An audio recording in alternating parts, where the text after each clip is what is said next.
اور پیغمبر آسمان پر تشریف لے گئے۔ اب قرآن کی آیت میں آپ کے سامنے میں نے پڑھی، اس کا ترجمہ پیش کر دوں کہ سبحان الذی اسریٰ بعبدہ لیلا من المسجد الحرام الی المسجد الاقصی، پاک و پاکیزہ بابرکت ہے وہ ذات کہ جو اپنے بندے کو لے گئی مسجد حرام سے مسجد اقصی تک، اپنے بندے کو لے گئی مسجد حرام سے مسجد اقصی تک، الذی بارکنا حولہ، کہ جس کے اطراف کو ہم نے بابرکت بنایا ہوا ہے۔ الذی بارکنا حولہ، یہ پروردگار کہہ رہا ہے کہ ہم نے اس کے پورے اراؤنڈ، پورے اطراف کو بابرکت بنایا ہوا ہے۔ کیوں لے گیا پروردگار؟ لِنُرِیَہُ مِنْ آیاتنا، تاکہ وہ اپنی نشانیوں کو دکھائے، اپنی آیات کو دکھائے۔ اِنَّهُ هُوَ السَّمِيعُ الْبَصِيرُ، اور بے شک پروردگار ہر بات کو سننے والا ہے اور ہر بات کو دیکھنے والا ہے۔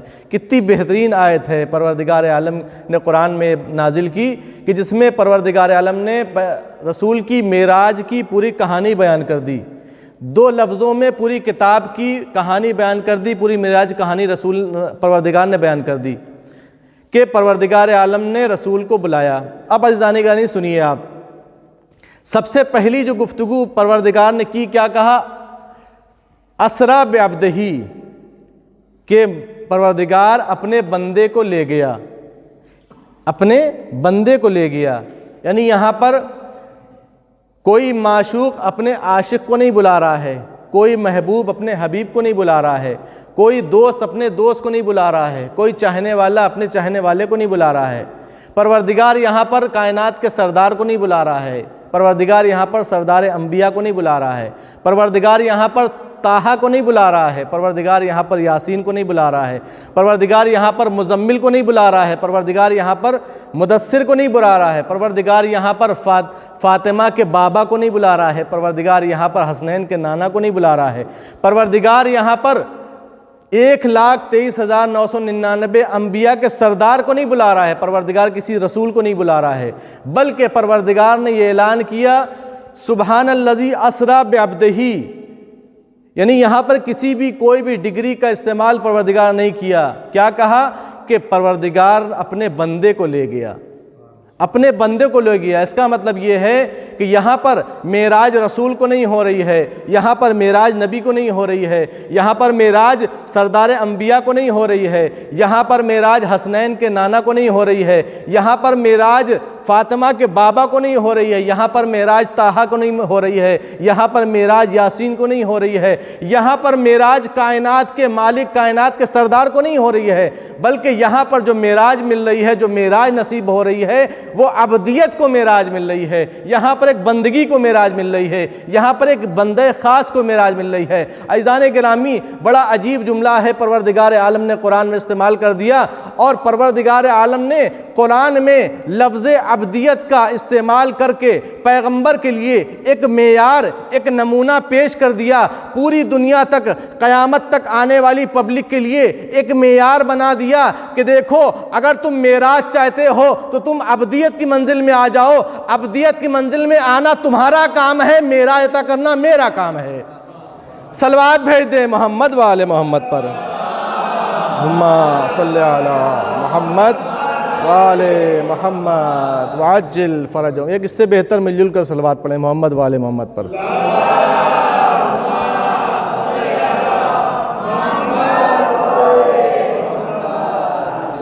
لہذا یہاں پر عبدیت کی معراج ہے، یہاں پر عبدیت کو معراج ہو رہی ہے، اور یہ عبدیت کیا ہے؟ یعنی بندگی، پروردگار کا نیک بندہ ہونا، پروردگار کا خاص بندہ ہونا، اور اس عبدیت میں بڑی طاقت ہے، یہ معمولی چیز نہیں ہے عبدیت، یہ بندگی کوئی، آپ اس کو یہ تصور نہ کریں کہ بندگی مطلب کوئی بہت معمولی کوئی عام بات ہے، نہیں، عبدیت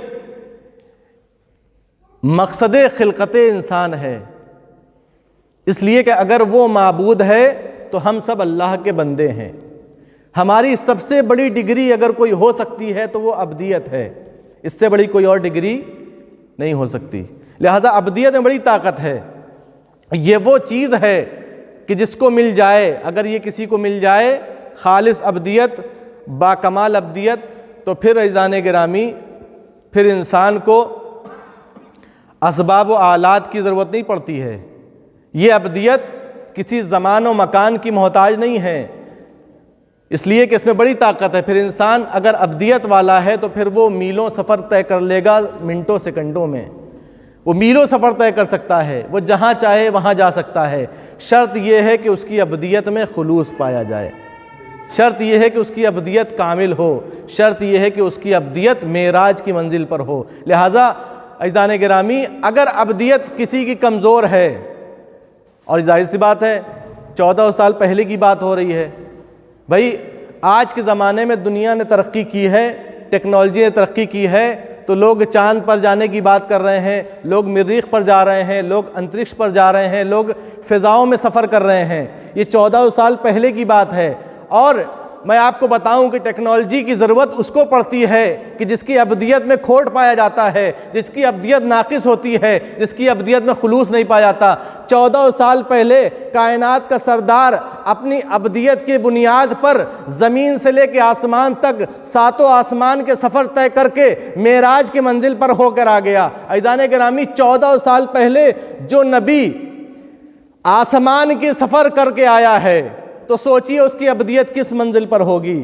لہٰذا انسان کو ٹیکنالوجی کی ضرورت، ترقی کی ضرورت اس وقت ہوتی ہے کہ جب اس کی ابدیت اور بندگی خالص نہ ہو، لیکن اگر کسی کی ابدیت اور بندگی پختہ ہے، مضبوط ہے، تو عزیزان گرامی پھر اسے کسی چیز کی ضرورت نہیں پڑتی ہے، پھر اسے کسی چیز کی ضرورت نہیں پڑتی ہے، اس لیے کہ پھر پروردگار اس کو پوری کائنات پر اختیار دے دیتا ہے، پوری کائنات پر کنٹرول دے دیتا ہے، جب چاہے، جہاں چاہے، جیسے چاہے سفر کر سکتا ہے۔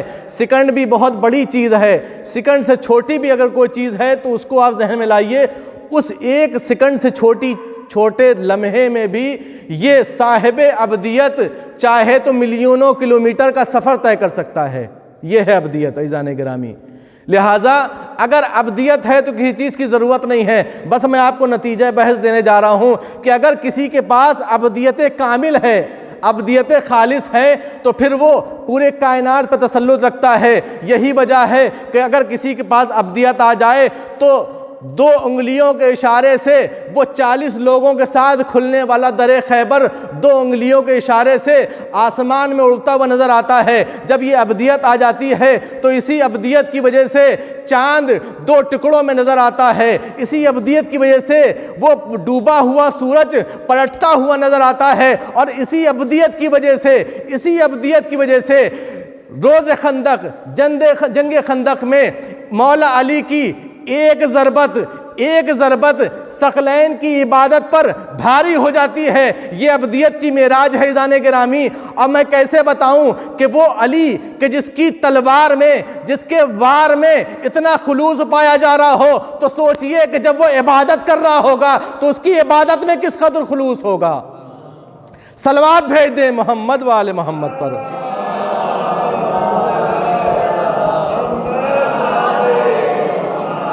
جس کی تلوار میں اتنا خلوص ہو کہ جب تلوار چلا رہا ہو تو اس کو 7 نسلیں دکھائی دے رہی ہوں، کہیں کوئی اس نسل میں منافق یا کوئی کافر تو نہ ہو، تو سوچئے جانے گا جو تلوار اتنے خلوص سے چلا رہا ہو، اگر وہ مسلح عبادت پہ آتا ہوگا تو اس کا خلوص کس منزل پہ ہوگا۔ یہ ہے ابدیت کی معراج۔ جب انسان ابدیت کی معراج پہ پہنچتا ہے تو پروردگار عالم اس کو کائنات پہ تسلط دے دیتا ہے۔ ایک صلوات پڑھیں مل جل کے محمد والے محمد صلی اللہ محمد وآل محمد۔ یہ قصہ معراج بہت طولانی قصہ ہے، بہت وسیع داستان ہے۔ اس کو جو ہے وہ یہ نہ سوچئے کہ ایک محفل میں پوری کہانی بیان کر دی جائے گی، نہیں عزیزان گرامی۔ اگر آپ کو ڈیٹیل لینی ہے، تفصیلات، تو جا کتابوں میں دیکھیے، بہت مختصر طریقے سے آپ کے سامنے پیش کرنا ہے۔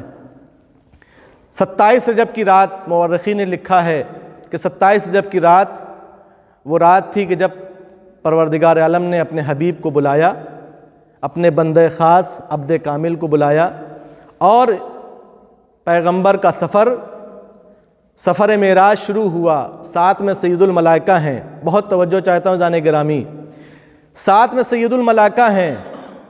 اب پیغمبر کا سفر کہاں سے شروع ہوا؟ جیسا کہ آپ نے آیت ملاحظہ کیا، من المسجد الحرام الی المسجد الاقصی، مسجد حرام سے ان کا سفر شروع ہوا، اور اس کے بعد اب پیغمبر چل رہے ہیں آسمان کی طرف. ظاہر سی بات ہے آسمان جو ہے وہ طبقہ طبقہ ہے, اپارٹمنٹ کے صورت میں بنا ہوا ہے. پہلا آسمان, دوسرا آسمان, تیسرا آسمان, چوتھا, پانچواں, چھٹا, ساتواں, اس کے بعد اس کے اوپر کی منزلیں. تو پہلے پیغمبر پہلے آسمان میں پہنچے.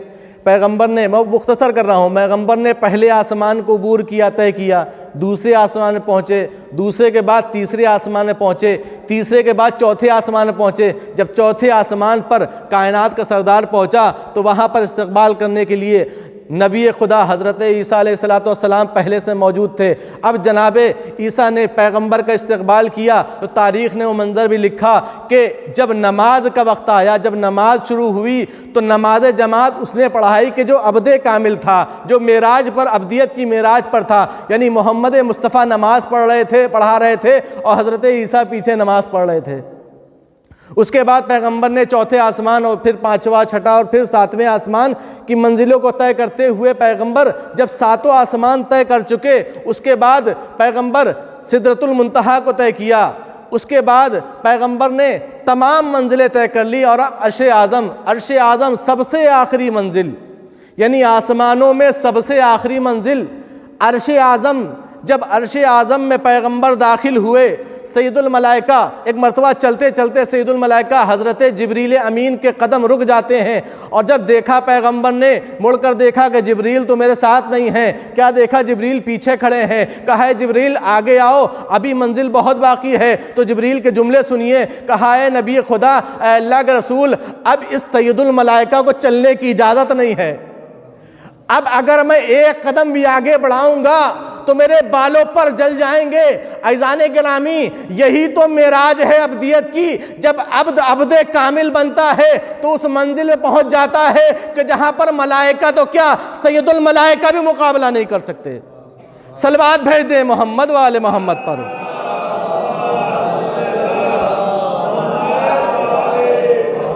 کہ یہاں پر ملائکہ کی بات نہیں ہے, سید الملائکہ جو تمام ملائکہ کا سردار ہے وہ کہہ رہا ہے کہ میرے بالوں پر جل جائیں گے, میں آگے نہیں بڑھ سکتا. اب یہاں سے آگے کی منزل اے اللہ کے رسول آپ کو طے کرنی ہے.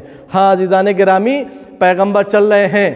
اب جب پیغمبر, اب تاریخ نے لکھا, روایت نے لکھا کہ چلتے چلتے پیغمبر ایک وادی میں پہنچے. اب یہ بالکل آخری منزل ہے, بالکل میں نے مختصر کر کے بیان کیا ہے, یہ بالکل آخری منزل ہے کہ جب وادی میں پیغمبر داخل ہوئے اور پیغمبر نے پروردگار کے کرشمے دیکھے, اس کی قدرت کے نظارے دیکھے, جنت الماوا کے نظارے دیکھے, جنت الفردوس کے منظر دیکھے, تو پروردگار عالم کی بارگاہ میں جناب رسالت مآب نے ایک مرتبہ ارادہ کیا کہ اپنے نالین, اپنی جوتیوں کو اتار لیا جائے, اس لیے کہ میں مقدس جگہ پہ آ گیا ہوں. عزیزان گرامی, جملے کو تکرار اس لیے کر رہا ہوں, اس لیے بڑا قیمتی جملہ ہے.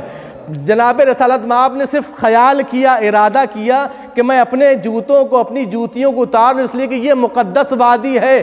آواز قدرت آئی, اے میرے حبیب آپ ان نالین سمیت آ جائیے. میں یہیں پر ایک روک کر ایک جملہ کہوں گا کہ ایک اور نبی خدا تھا کہ جب اللہ کی بارگاہ میں داخل ہوا تھا اور وہ اپنی جوتیوں کے ساتھ آ رہا تھا تو اللہ نے کہا تھا یا موسیٰ فخلا نالیک, اپنی جوتیوں کو اتار کے آؤ, اس لیے کہ انکا بالوادی المقدس طویٰ, تم مقدس وادی میں داخل ہو رہے ہو. تو یہ کیا ماجرا ہے؟ ایک نبی کو جوتیاں اتارنے کا حکم دیا جا رہا ہے, دوسرے نبی سے کہا جا رہا ہے کہ تم جوتیاں اتار کے آؤ. عجب نہیں آواز آئے, موسیٰ کہے کہ ارے میں موسیٰ ہوں, میں نبی ہوں, یہ سردار انبیاء ہے, میں اللہ کا نبی ہوں, یہ تمام نبیوں کا سردار ہے.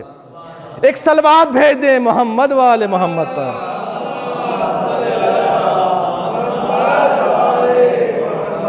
میں موسیٰ ہوں, یہ فخر موسیٰ ہے, یہ ہے منزلت عبدیت کی. عزیزان گرامی, اور جب پیغمبر کو یہ آواز آئی, اب پیغمبر چل رہے ہیں. تاریخ نے لکھا کہ ایک جملہ قاب قوسین او ادنا, یہ آپ کے دعائے ندبہ میں جملہ موجود ہے. اس کا مطلب کیا ہے؟ قاب قوسین او ادنا, یعنی اتنی آگے چلے گئے. فرض کریے کہ یہ دیوار ہے تو پیغمبر اس دیوار تک یا اس دیوار تک اتنے آگے پہنچ گئے کہ ارشاد ہوا قاب قوسین او ادنا, یعنی 2 کمان یا اس سے کم کا فاصلہ رہ گیا تھا. قوس کہتے ہیں قوسین, یعنی قوس کہتے ہیں عربی میں تیر کمان ہوتا ہے جس میں تیر مارا جاتا ہے، تو وہ کمان یعنی 2 کمان کا فاصلہ، یعنی پروردگار عالم کی جلالت سے، اس کی بزرگی سے، اس کی بارگاہ میں اتنے نزدیک ہو گئے تھے اللہ کے رسول کہ ارشاد ہوا کہ نبی آپ اتنے نزدیک ہو گئے ہیں کہ 2 کمان یا اس سے کم کا فاصلہ رہ گیا ہے۔ یہ تو نبی کا کرم تھا، اب ذرا پروردگار عالم کی مہمان نوازی سنیے۔ جیسے ہی 2 کمان یا اس سے کم کا فاصلہ رہ گیا، اب پروردگار نے کس طریقے سے استقبال، اپنے حبیب کے استقبال کا انتظام کیا، اس کو بلایا، اس کے لہجے کو اختیار کیا کہ جو اسی نبی کا وصی برحق تھا، جو اسی نبی کا مولا تھا، جو اسی نبی کا جانشین تھا، جو اسی نبی کا خلیفہ تھا، اس کے لہجے کو اختیار کیا۔ اللہ نے، خدا نے اپنے شعر کے لہجے کو اختیار کر کے اپنے حبیب سے باتیں کی۔ اب میں ایک جملہ آپ کے سامنے کہنے جا رہا ہوں۔ ہم سب سنتے ہیں کہ علی کی زبان لسان اللہ ہے، علی کی زبان لسان اللہ ہے، یعنی علی کی زبان اللہ کی زبان ہے۔ آخر کیوں کہا جاتا ہے کہ علی کی زبان اللہ کی زبان ہے، علی کی زبان اللہ کی لسان ہے؟ اس لیے کہ یہ وہ زبان ہے، علی اس ذات کا نام ہے کہ جب اللہ کلام کرتا ہے تو وہ علی بنتا ہے۔ صلوات بھیج دیں محمد و آل محمد پر۔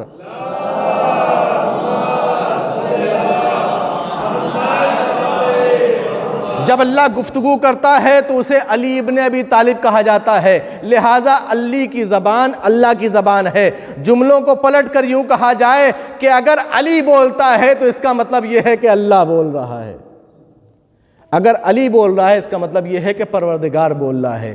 ہاں عزیزان گرامی، اب معراج پہ پیغمبر گئے، نشانیاں دیکھیں، جنت الفردوس دیکھا، کوثر دیکھا، ساری نشانیاں پروردگار نے، بھائی سفر معراج پر گئے ہیں نا، سفر پہ گئے ہیں، بھائی اتنا لمبا سفر ہے، اس سفر معراج سے پیغمبر واپس آئیں گے تو کیا آپ کے ذہن میں سوال نہیں آئے گا؟ اس لیے کہ یہ ایک دستور ہوتا ہے، جب کوئی سفر پہ جاتا ہے تو اس سفر سے واپس آ کر کوئی گفٹ، کوئی سوغات لے کر آتا ہے۔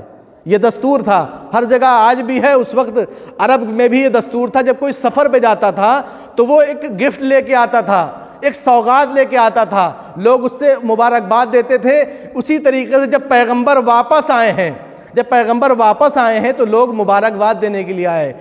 ماشاءاللہ اے نبی خدا، آپ معراج پر ہو کے آئے ہیں، سبحان اللہ، آپ معراج کا سفر کر کے آئے ہیں، ماشاءاللہ آپ نے جنت الفردوس کے نظارے دیکھے ہیں، ماشاءاللہ آپ نے کوثر کے نظارے دیکھے ہیں، اے نبی خدا کیا سوغات لے کر نہیں آئے ہیں؟ بہت توجہ چاہتا ہوں جان گرامی، قیمتی جملہ اور بالکل اپنی تقریر کا ماحصل آپ کے سامنے، نتیجہ آپ کے سامنے، اور اس ممبر کا حق بھی ادا کرنا ہے، اس ممبر کا حق بھی ادا کرنا ہے۔ رسول سے سوال کیا، یا نبی خدا آپ کوئی سوغات لے کر نہیں آئے ہیں؟ 2 سوغات رسول لے کر آئے ہیں۔ ایک کائنات میں ان دونوں سوغات کی مثال نہیں ملتی ہے۔ پہلی سوغات یہ ہے کہ جب لوگوں نے رسول سے کہا کہ اے نبی خدا کوئی سوغات لے کر نہیں آئے ہیں، تو رسول نے کہا بے شک لے کے آیا ہوں۔ اچھا سوغات بھی کون لے کر آیا ہے؟ کوئی چھوٹا انسان، کوئی مزدور یا کوئی چھوٹا چپراسی اگر کوئی گفٹ دے گا تو وہ چھوٹا معمولی ہوگا۔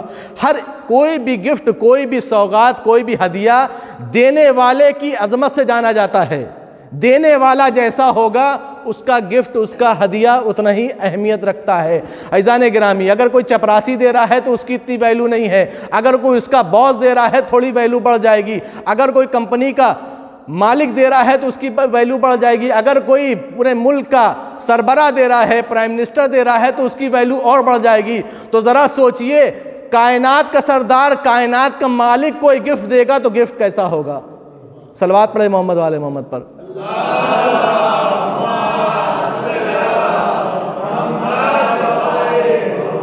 1,23,999 انبیاء کا سردار جب کوئی گفٹ دے گا تو کیسا ہدیہ، کیسا گفٹ ہوگا؟ رسول نے فرمایا کہ بے شک سوغات لایا ہوں، اور سوغات یہ ہے کہ اگر تم کو معراج چاہیے تو اگر تم چاہتے ہو کہ تمہیں بھی معراج ہو، تمہارے لیے ایک ہدیہ لے کر آیا ہوں۔ تمہیں آسمان کا سفر کرنے کی ضرورت نہیں ہے، تمہیں آسمانوں کی سیر نہیں کرنی پڑے گی، تمہیں عرش اعظم تک جانا نہیں پڑے گا۔ ایسا ہدیہ، ایسا نمونہ اور ایسا نسخہ لے کر آیا ہوں، جب چاہو تمہیں معراج حاصل ہو جائے گی۔ سوال کیا وہ کیسی سوغات ہے؟ رسول نے فرمایا الصلاۃ معراج المومن، ارے نماز مومن کی معراج ہے۔ تم اگر معراج چاہتے ہو تمہیں آسمانوں پہ جانے کی ضرورت نہیں ہے، تم مصلی عبادت پہ آ جاؤ، پروردگار تمہیں معراج عطا کر دے گا۔ صلوات بھیج دے محمد والے محمد پر۔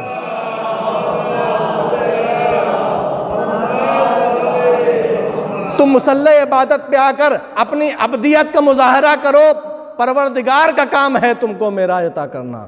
تو اپنی عبدیت کا مظاہرہ کرو، پروردگار تم کو معراج عطا کرے گا۔ اور یہ ایسا ہدیہ ہے، مجھ سے بہتر جانتے ہیں نماز کی فضیلت کیا ہے۔ موضوع میرا یہ نہیں ہے کہ میں نماز کے فضائل بیان کروں، انشاءاللہ کبھی فرصت ہوئی تو بیان کریں گے۔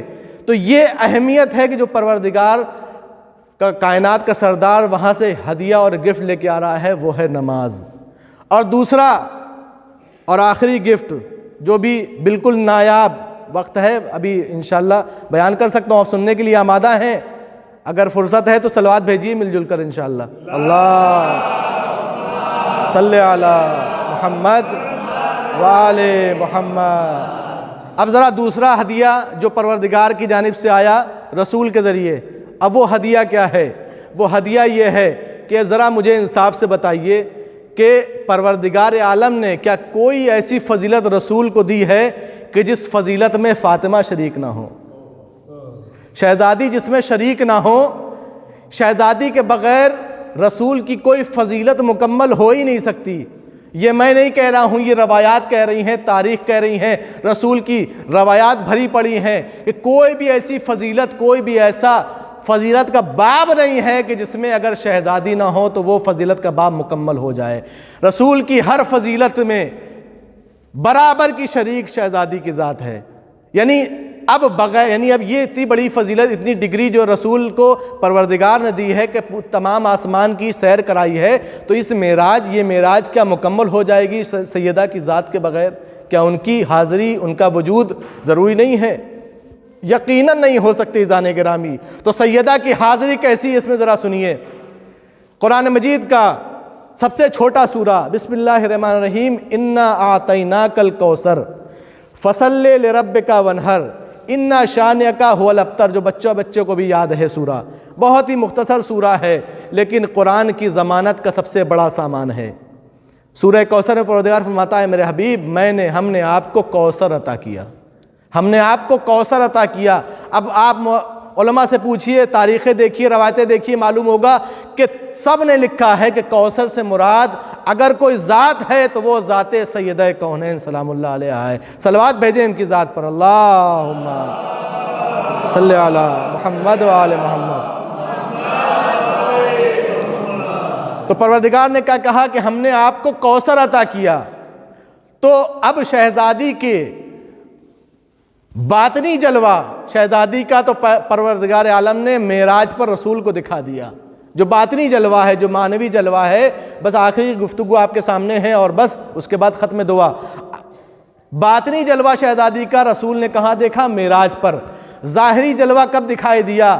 جب معراج سے پروردگار نے، جب معراج سے رسالت مآب واپس آئے ہیں کچھ دنوں کے بعد یا کچھ مہینوں کے بعد، اب رسالت مآب نے غار حرا میں، جس غار میں جا کر رسالت مآب دعائیں کرتے تھے، اللہ سے مناجاتیں کرتے تھے، مکے میں آج ہی موجود ہے، اس غار میں جا کر رسالت مآب نے 40 دن کا چلہ باندھا، دعائیں کر رہے ہیں، نمازیں پڑھ رہے ہیں، مناجاتیں کر رہے ہیں، رات پوری گزار رہے ہیں پروردگار کی بارگاہ میں رو رو کر۔ یہ مناجاتیں کس لیے ہیں؟ یہ نمازیں کس لیے ہیں؟ ابھی 40 دن مکمل ہوئے، جبریل امین نازل ہوئے، اور نازل ہونے کے بعد فرمایا، یا نبی اللہ، اے اللہ کے نبی، اللہ نے آپ کے لیے ایک ہدیہ بھیجا ہے، میں یہ پھل، جنت کا ایک پھل لے کر آیا ہوں۔ رسول نے اس پھل کو لیا اور جبریل امین نے فرمایا، کہا کہ یا اے نبی اللہ، یہ جنت کے ایسے پیڑ کا پھل ہے کہ جس پیڑ کو، ارشاد ہوتا ہے، جس پیڑ کو اللہ نے وغرس اللہ بیدہی، اپنے ہاتھوں سے اس پیڑ کو لگایا ہے،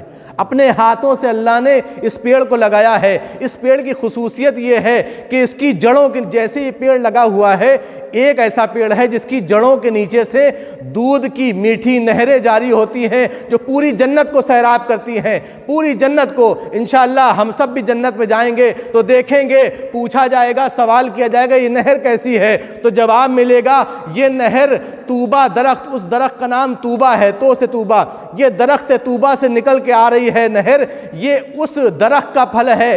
اور عزیزان گرامی، اس درخت میں ایک پھل لگا، صرف ایک پھل لگا جسے فاطمہ زہرا کہا جاتا ہے۔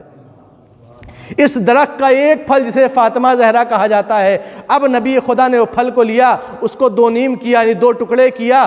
جیسے ہی وہ دو ٹکڑوں میں ہوا، دو حصوں میں ہوا، اس سے ایک نور ساطع ہوا جس نے پورے فضا کو منور کر دیا، پورے فضا کو معطر کر دیا۔ پوچھا ہے جبریل یہ کیسا نور ہے؟ جبریل نے کہا اے اللہ کے نبی یہ فاطمہ زہرا کا نور ہے، اے اللہ کے نبی یہ فاطمہ زہرا کا نور ہے۔ اب آپ ایک کام کریے، اس پھل کو تناول کریے، اور تناول کرنے کے بعد سیدہ خدیجہ کے پاس چلے جائیے تاکہ آپ کے اندر یہ نور منتقل ہو جائے، پھر آپ کے وجود سے یہ نور منتقل ہو جائے سیدہ خدیجہ میں۔ رسول نے ایسا ہی کام کیا، اس پھل کو کھایا، اور وہ پھل سردار انبیاء کے بطن میں، سردار انبیاء کے وجود میں نور بن کر اترا۔ اس کے بعد وہ نور خدیجہ میں منتقل ہوا، اور یہی وہ نور ہے۔ میں نے قرآن کی آیت سنائی تھی انا آتیناک الکوثر، پروردگار کہہ رہا ہے کہ ہم نے اے میرے حبیب ہم نے کوثر عطا کیا۔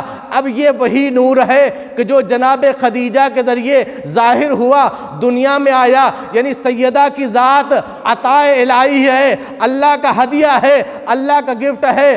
ہاں عزیزان گرامی، یہی وہ لمحہ تھا۔ ارے کتنی نمازیں، کتنی ریاضتیں کی، 40 سال کا چلہ باندھا۔ مجھے ایک شاعر کے 2 مصرے یاد آ رہے ہیں۔ شاعر نے 2 مصرے کہے ہیں کہ اے جبین مصطفیٰ، بھئی 40 دن تک جس رسول نے نمازیں پڑھی ہوں، دعائیں کی ہوں، کس کے لیے؟ جس ذات کے لیے۔ وہ ذات کون ہے؟ اے جبین، شاعر کہتا ہے اے جبین مصطفیٰ، جبین کہتے پیشانی کو، اے جبین مصطفیٰ اتنا بتا، اے جبین مصطفیٰ اتنا بتا کتنے سجدوں کا صلہ ہے فاطمہ۔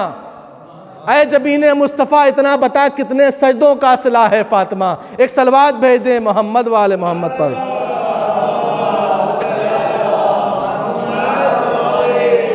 اور اب آپ نے اتنا ملاحظہ کیا ہے اور محسوس کر لیا کہ بغیر سیدہ کے معراج بھی مکمل نہیں تھی، یعنی سیدہ شہزادی کونین کی حاضری وہاں پر بھی تھی۔ تو اب میں کچھ اشعار آپ کے سامنے پیش کرتا ہوں اور انہی اشعار پر محفل کو تمام کرتا ہوں۔ اب دیکھیے شاعر نے کس طریقے سے سیدہ کے حضور کو معراج پیش کیا ہے۔ ایک صلوات پڑھیے تو شعر آپ کے سامنے پیش کرتا ہوں۔ اللہ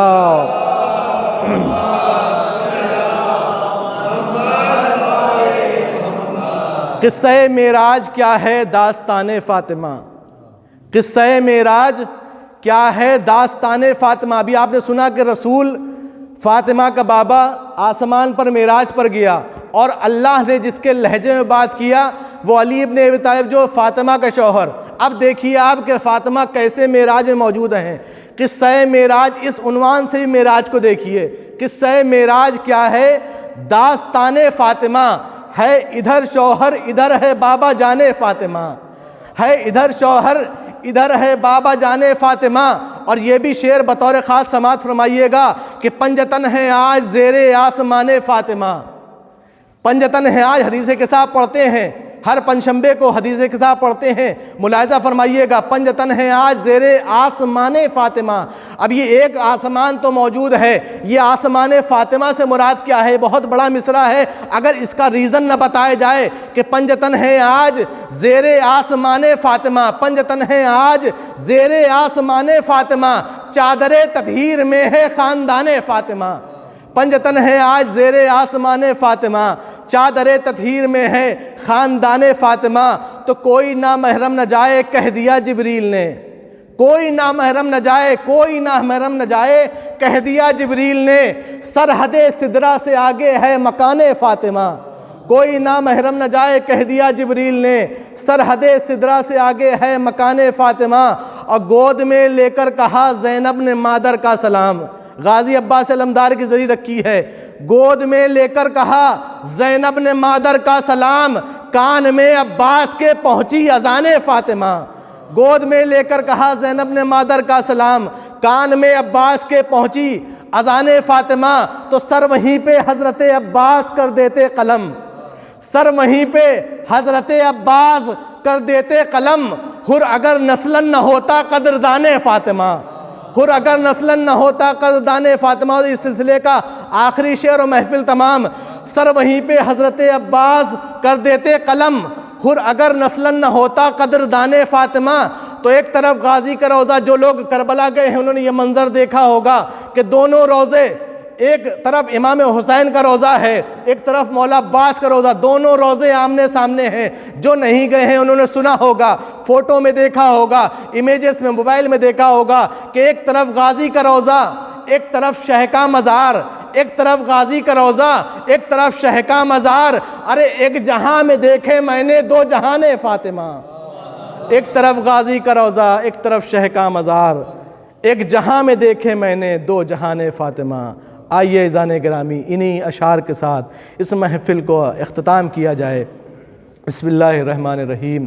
الہی بحق الزہرا و ابیہا و بعلہا و بنیہا و سر المستودع فیہا، پروردگارہ تجھے محمد و آل محمد کا واسطہ ہماری اس مختصر سی عبادت کو قبول فرما۔